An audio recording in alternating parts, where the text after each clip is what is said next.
పెద్దవాళ్ళు చెప్తున్నారు అంటే అవి మీరు చూడలేరు. ఇక మీరే కాదు, మీ అమ్మలకు కూడా ఛాన్స్ లేదు, చూసుండ్రు. నా చిన్నతనంలో పండగ వస్తేనే కొత్త బట్టలు, పండగ వస్తేనే పిండి వంటలు. పల్లెటూళ్ళల్లో పేదవాళ్ళ కార్తీక మాసం అంటే డబ్బులు ఉండవు, బియ్యాలు కూడా ఉండవు ఇంట్లో. నాకు తెలుసు, మా ఇంట్లో ఉండే కాదు. రాజామణి ఎవరో ఒకళ్ళు, ఈ బాక్స్ నువ్వు తినేవే, మేము ఇంటికి వెళ్ళి తినేచేస్తామనేవాళ్ళు. అమ్మ వద్దులే, పొద్దున్న మీరు బాక్స్ తెచ్చుకుంటా. మా వాళ్ళకి ఎక్కడ గుర్తు నేను బాక్స్ తీసుకెళ్ళానని, నువ్వు తినే అనేది రాజామణి. గుర్తేమే మా వాళ్ళకి. మళ్ళీ నేను భోజనానికి వెళ్తే భోజనానికి వచ్చిందని పెట్టండి అంటారు, కానీ పొద్దున్న బాక్స్ పెట్టుకెళ్ళేవే అని అడగరు అనేవాళ్ళు. అట్లా ఆ ఫ్రెండ్షిప్లు వేరు. కాకపోతే ఇప్పటికి కూడా నాకు పల్లెటూరులో ఉండాలని ఆశ. సంక్రాంతి పండుగ వస్తే ఉంటుంది పల్లెటూరులో, సూపర్. హాయ్ అమ్మా, మీ అమ్మని మాట్లాడుతున్నా. చిన్ననాటి జ్ఞాపకాలు చెప్తున్నాను కదా. ఈ మధ్య ఒక 4-5 ఇవి కూడా వచ్చేసినాయి. మళ్ళీ ఏదో పనిలో ఉండి మళ్ళీ చెప్పలేదు. ఆ చిన్ననాటి కొన్ని చెప్పేశాను మొన్న వరకు. ఒక 4-5 వచ్చినాయి మీకు. మళ్ళీ రోజుకోటి ఒక్కొక్కటి చెప్తా ఉంటే అప్పుడప్పుడు వస్తూ ఉంటాయి. చెప్పానుగా, కోతల సెలవులు ఇచ్చేవారు.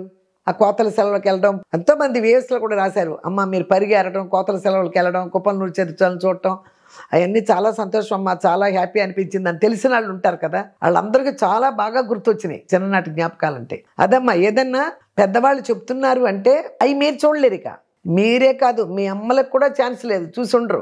మా వరకే. ఇంకా పిల్లలు మీరేం చూస్తారు? ఇంకా చూడని ఇవన్నీ నేను చెప్పేవన్నీ మీరు చూడలేని. ఆ రైలు పట్టాలన్నప్పుడు పరిగెత్తడం, అవన్నీ నడిచి ఇంటికి వెళ్ళిపోవటం అవన్నీ చేయగలరా? అప్పుడు చేయలేరు కదా. ఆ పరిగెరగలరా? లేదు కదా. పొలాలు వెళ్ళగలరా? ఆ బుట్టను నెత్తిని పెట్టుకొని కూరలు పెట్టుకొని అందులో వెళ్తారా? లేదు. నాకంటే 20 years చిన్నవాళ్ళు కూడా ఇవన్నీ చూసుండ్రు అనుకుంటున్నాను నేను. అలాగే అమ్మ, ఇంకా స్కూల్ నుంచి వచ్చామంటే చెప్పాను కదా, ఏదో ఒకటి తయారు చేసి పెట్టేస్తారు ఇంట్లో. పిండి వంటలు లాంటి చేసేవాళ్ళు ఉంటారు క్లాస్ ఫ్యామిలీలో, పెద్ద ఫ్యామిలీలో. లేకపోతే ఏదైనా కూర అన్న కూడా వండేసి ఉట్టి మీద పెట్టేసి వచ్చేగా తినేస్తుంది పిల్లని చెప్పి వెళ్ళిపోతారు మమ్మళ్ళు. ఇంట్లో ఉన్నప్పుడు ఆ టైంకి ఏదైనా వండి పెడితే, వండి పెట్టమంటే పెద్ద పిండి వంటలంతా ఏం వండి పెట్టరు. నా చిన్నతనంలో పండగ వస్తేనే కొత్త బట్టలు, పండగ వస్తేనే పిండి వంటలు. ఇది అండర్లైన్ చేసుకోండి మీరు. ఇప్పుడు అలా ఉందా? రోజు కొత్త బట్టలు, సందర్భం లేకపోయినా కొత్త బట్టలు వేసేసుకుంటారు. సందర్భం లేకపోయినా షాపులు నిండా జనం ఉంటారు. ఆ రోజుల్లో అలా ఉందా? డబ్బులు అయ్యి పండగ వచ్చిందంటే కొనడానికే ఒక 5 రూపాయలు కొనేద్దామంటే, లేకపోతే 2 రూపాయలలోనే కొంటారు బట్టలు.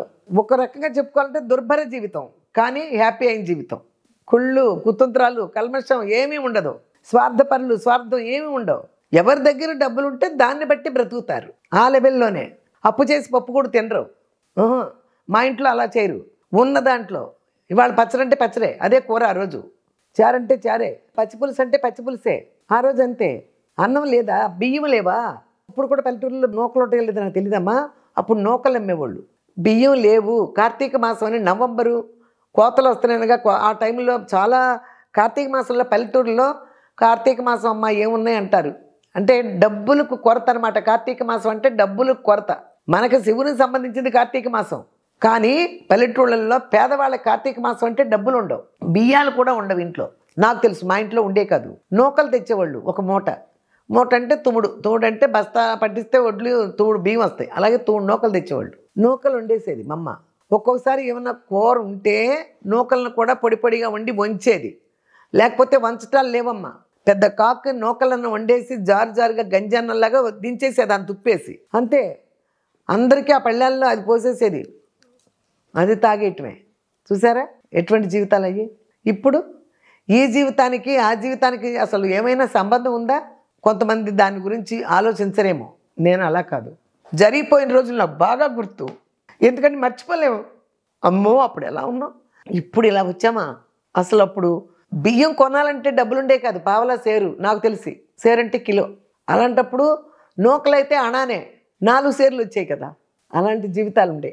ఇప్పుడు కూడా చాలామందికి లేవులే అమ్మ పల్లెటూరులో. ఇప్పుడు అలాంటివి లేవు అసలు. కానీ అలాంటి జీవితంలో నుంచి వచ్చాను కాబట్టి నాకు చాలా చాలా అనుభవం, చాలా జాగ్రత్త. ఎప్పుడూ నేను మంచే కోరుకుంటా. నా పిల్లలకి మంచే చేయాలనుకున్నాను. బయట పిల్లలకు కూడా నేను ఎప్పుడూ మంచే చెప్తాను. మన దగ్గర ఉన్న మంచి విషయాలు వాళ్ళకి చెప్తే నేర్చేసుకుంటారేమో అనుకుంటారు కొందరు వాళ్ళు. నాకు తెలుసు ఏం కుదరదు నా దగ్గర. మనం మంచి చెప్తే ఇంకా 10 మంది బాగుపడితే నాకు ఎంతో సంతోషం.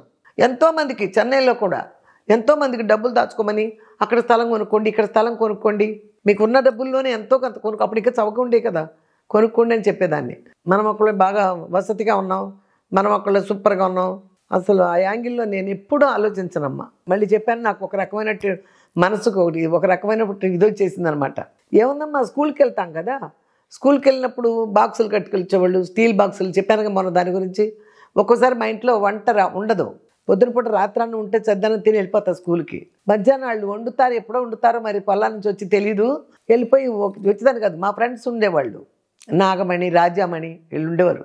వాళ్ళు బాక్సులు తెచ్చుకునేవాళ్ళు, భోజనం. వాళ్ళు పొద్దున్నే వంటలు వండుతారు, వాళ్ళకి బాగా ఉన్నవాళ్ళు. వాళ్ళు అన్నం తెచ్చేసుకుంటారు, బాక్స్ పుస్తకాల మీద పెట్టుకుంటే బాక్స్ తెచ్చేసుకుంటారు వాళ్ళు. నేను రావడానికి మధ్యాహ్నం బెల్లు కొట్టేవాళ్ళు కదా, మధ్యాహ్నం లంచ్ బెల్లు. దానికి అందరూ వచ్చేస్తారు ఇళ్ళకెళ్ళి తినొచ్చారు. గంట టైం ఉండేది, అందరూ దగ్గరే స్కూలు, ఇళ్ళకి వచ్చి తినెళ్ళిపోయేటట్టు చాలామంది. నేను రావడానికి సంశయిస్తున్నట్టు, ఎలా వద్దా, లేకపోతే వచ్చారా వండారా లేదా అన్నట్టు రావడానికి ఇద్దే ఉండేది అనుకో.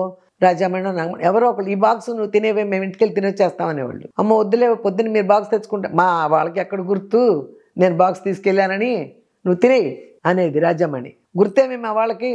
మళ్ళీ నేను భోజనానికి వెళ్తే భోజనానికి వచ్చిందని పెట్టండి అంటారు, కానీ పొద్దున్న బాక్స్ పట్టుకెళ్ళేవే అని అడగరు అనేవాళ్ళు. అట్లా ఆ ఫ్రెండ్షిప్లు వేరు. ఆ టైంలో ఆ అన్నం తింటే, వాళ్ళు పెట్టిన అన్నం వాళ్ళు బాక్స్ వదిలిపెట్టేసి వెళ్తే ఆ అన్నం తింటే వాళ్ళ మీద విపరీతమైనటువంటి అభిమానం, ప్రేమ పెరిగిపోయాయి. ఎందుకు? ఆ పూట మన ఆకలి తీర్చారు కదా. అది చాలా సంతోషించి ఇప్పటికీ గుర్తుపెట్టి. ఎన్ని సంవత్సరాలు అబ్బో, కనీసం 60 ఏళ్ళు అయ్యి ఉంటుంది. అప్పుడు ఫస్ట్ ఫారంలో చేరాలి నేను. కనీసం 60 ఏళ్ళు అయ్యి ఉంటుంది. ఒక సంవత్సరం అటు ఇటుగా 59, 58 ఏళ్ళు అయ్యింది. ఎన్ని గుర్తున్నాయిగా. గుర్తుపెట్టుకోవాలమ్మా. అసలు గతాన్ని మర్చిపోకూడదమ్మా. గతం అంతా చాలా కష్టతరమైనటువంటి జీవితం గడిపొచ్చాం, అందుకని అసలు మర్చిపోకూడదు. అదే మన జీవితాన్ని ముందుకు తీసుకెళ్తాం. ఎప్పుడైతే గతాన్ని గుర్తుపెట్టుకుంటామో భవిష్యత్తులో ముందుకెళ్తాం. ఎంతో గొప్పలు చెప్పుకోవటం కాదు, గతం అంటే గొప్పలు చెప్పుకునే గొప్పలతోనే బతికేస్తారు కొంతమంది. ఆ గొప్పల్లోనే జీవించాలనుకుంటారు. నాకు అలాంటివి లేవు. ఎవరన్నా అన్నా కూడా నాకు, మా పిల్లలైతే నేను చెప్తాను, ఎవరు చెప్పరట. బయట వాళ్ళు ఎవరు చెప్తారు, మనకెందుకులే, వాళ్ళ ఇష్టాన్ని వదిలేస్తాను. కానీ పాత స్మృతులు చాలా మంచి. ఓకేనమ్మా. ఇలాగే చాలా ఉన్నాయి. ఇప్పుడు ఇంటికి వస్తాం, సాయంత్రం స్కూల్ నుంచి ఇంటికి వచ్చేవాళ్ళం. అప్పుడు అమ్మాళ్ళు వాళ్ళందరూ ఉండేవాళ్ళు. మళ్ళీ సాయంత్రం వంటకి ఏదో ఏర్పాటు చేసేసుకునేవాళ్ళు. బోళ్ళంతమంది అన్నయ్యలు, వదిళ్ళు, అమ్మ. అసలు ఇంట్లో జనాలు కదా.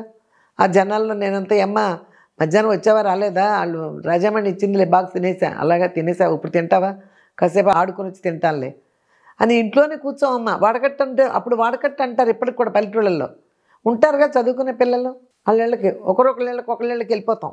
సాయంత్రానికి వెళ్ళిపోయి అక్కడ ఏ ఆటలు, వానగుంటలని ఉండే. మొన్నప్పుడు చెప్పాను లేదు, ఏమేమి చెప్తున్నాను గుర్తొచ్చినప్పుడు చెప్తున్నాను, చెప్పిందే చెప్తున్నాను అనుకోకండి.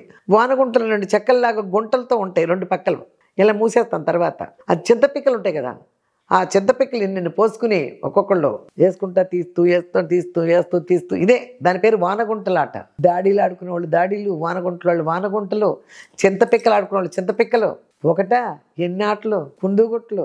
ఒకటి గీసుకుని ఇట్లా ఇప్పుడు కూడా గీస్తారు పిల్లలు. ఇప్పుడు కూడా అట్లా గీసుకుని గదులు కట్టి కుండుగుట్టు ఆడేవాళ్ళం. బెళ్ళ ఇలా వేసి వెనక్కి ఎక్కడ పడితే అక్కడికి వెళ్ళటం. ఎన్ని ఆటలు. మరి ఇప్పుడు పల్లెటూరులో పాప ఆటలన్నీ ఆడుతున్నారో లేదో. నేను కూడా ఇట్టెళ్ళి పల్లెటూరు అట్లా వచ్చేస్తున్నానమ్మా. నేనేం నిలవ ఉంటే ఏదో పండగ సందర్భాల్లో మా వదినోళ్ళకి, మా అన్నయ్యళ్ళకి వెళ్ళినప్పుడు ఏమన్నా నిలవ ఉంటే నేను చూడొచ్చు. ఎక్కడ నిలవ ఉండటం లేదుగా. ఇట్లా వెళ్ళామా అట్లా వచ్చేసామా. ఎప్పటి నుంచో అదే కార్యక్రమం. నాకు కనీసం ఒక 30 సంవత్సరాల పైనుంచే ఇదే. మా అన్నయ్యళ్ళు, మా ఊళ్ళో మా వదినాళ్ళు వాళ్ళందరూ అనేవాళ్ళు, ఇందిరాగాంధీ ప్రోగ్రామ్ లాగా పెట్టుకొస్తావేంటి అని. ఇట్ట వస్తావు అట్ట వెళ్ళిపోతావు, ఇందిరాగాంధీ లాగా ఉండవే 2 రోజులు అనేవాళ్ళు. 2 రోజులు ఉండలేను. అప్పుడు చెన్నై నుంచి వెళ్ళేదాన్ని కదా, మళ్ళీ పిల్లలు ఒక్కళ్ళే ఉంటారు కదా. 2 రోజుల్లో 7 అన్నయ్యలు ఇల్లు తిరిగేసి వెళ్ళాలి. అందరూ ఒక్క ఊరిలో ఉండరు అట్ట. అందుకని పల్లెటూరులో ఎక్కువ లేనమ్మా. కాకపోతే ఇప్పటికి కూడా నాకు పల్లెటూరులో ఉండాలని ఆశ. సంక్రాంతి పండుగ వస్తే ఉంటుంది పల్లెటూరులో, సూపర్. దీపావళికి ఏంటో కట్టేవాళ్ళమ్మా, తిప్పుకుంటా చెరువు చుట్టూ ఇల్లు వచ్చేవాళ్ళం. మంట అవి ఇక్కడ ఇంటి దగ్గర చుట్టుకుంటా వెళ్ళేవాళ్ళం. దీపావళికి ఉట్టులు కట్టేవాళ్ళం. ఉట్టుల్లో దీపాలు ఇప్పుడు లేవు అవి కూడాను. ఉట్లు కట్టించేవాళ్ళు మన వాళ్ళు. ఉట్లో దీపం పెట్టేవాళ్ళం. పాక కదా, గడ్డిళ్ళకి అన్నిటికీ ఉట్లు వేసుకుని ఉట్టుల్లోంచి దీపాలు పెట్టేవాళ్ళం. ఎలాడితే ఇంటికి అందంగా ఉండేది. ఉట్టుల్లో పెట్టేవాళ్ళం దీపం. చూసారా. ఇలాంటి పండగ సందర్భాలు ఎన్నో పండగల గురించి మళ్ళీ ఒకసారి ప్రత్యేకించి చెప్తా. దీపావళి, దసరా, వినాయక చవితి, అట్ల తద్దా, ఉండ్రాళ్ళ తద్దా, చాలా ఉంటాయి. ఇలాంటివన్నీ మీకు 10 నిమిషాలు 12 నిమిషాలు. ఓకేనమ్మా. ఇది ఎందుకు చెప్తున్నా అంటే ఇదైతే క్లియర్గా చూస్తున్నారు. 10కి 10 మంది, 100కి 100 మెంబర్ చూశారమ్మా ఈ చిన్ననాటి జ్ఞాపకాలది. ఒక్కళ్ళు మిస్ పోకుండా చూసినంత వరకు మొత్తం చూశారు వీడియో, వదిలేలా. అదే కావాలి నాకు, చూస్తేనే కదా నా అనుభవాలు మీకు చెప్పినందుకు నాకు అర్థం ఉంటుంది. ఓకేనమ్మా, మళ్ళీ ఇంకో రోజు మళ్ళీ ఇంకో 10 నిమిషాలు 12 నిమిషాలు చెప్తా. ప్రతిసారి కూడా మీరు తప్పకుండా వినండి. ఓకేనమ్మా, మళ్ళీ షూట్ పెట్టుకుంటా కదా, అప్పుడు పెట్టుకున్నప్పుడు మళ్ళీ ఇది కూడా మాట్లాడతా. ఓకేనమ్మా.